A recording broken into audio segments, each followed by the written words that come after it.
SNS classroom එකට ඔයාලා හැමෝම ආදරෙන් පිළිගන්නවා. අද මම පෙන්වන්න යන්නේ සික්සැක් මැෂින් එකේ එන මේ ඩිස්ක් පාවිච්චි කරන විදිහට මැෂින් එකේ මම කොහොමද හදාගන්නේ කියලා. එහෙනම් බලන්න කොහොමද කරන්න කියලා. මුලින්ම අපි ඉන්දිකාටුව මෙතනින් සික්සැක් පැත්තට දාගන්න ඕන. පුළුවන් තරම් මෙතන මේ ලොකු මෙහෙමකට දාගත්තාම මෙහෙම ලස්සනට මහ ගන්න පුළුවන්. කෙටි මෙහෙමදී හරියට මෙහෙම එළියට ඉස්මතු වෙලා පේන්නේ නැහැ. දිග මෙහෙමදී තමයි ලස්සනට මේක පේන්නේ. ඊළඟට මෙතනින් මෙහෙමේ පරතරය අඩු කර ගන්න ඕන. පුළුවන් තරම් මෙහෙමේ පරතරය අඩුම මට්ටමකට තියා ගන්න ඕන.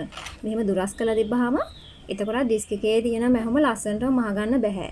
හරියටම මෙහෙම එළියට එන්න නම් පුළුවන් තරම් මෙතනින් බිඳුවත් එකත් අතර තියා ගන්න ඕනේ. බිඳුවට තියා ගන්න පුළුවන් නම් ගොඩක්ම හොඳයි. ඒතර මෙහෙම හරියටම ලස්සනට එනවා. සික්සැක් එකේදී නම් එහෙම වමනා වෙන්නේ නැහැ. අනිත් මෙහෙම හැම එකදීම මෙහෙම බිඳුවට තියා ගන්නවා තමයි මෙහෙම ලස්සනටම ගන්න පුළුවන් වෙන්නේ. මෙහෙම ලොකුම එකේ තියා ගන්න. පොඩි එකේදී හරිය මෙහෙම එළියට මතුවෙන්නේ නැහැ.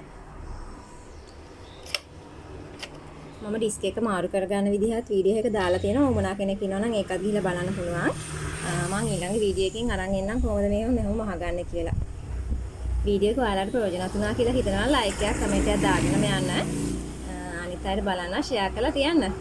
එහෙනම් ඉතින් ඔයාලා හැමෝටම සුබ දවසක්. ඊළඟ වීඩියෝ එකකින් හම්බෙමු.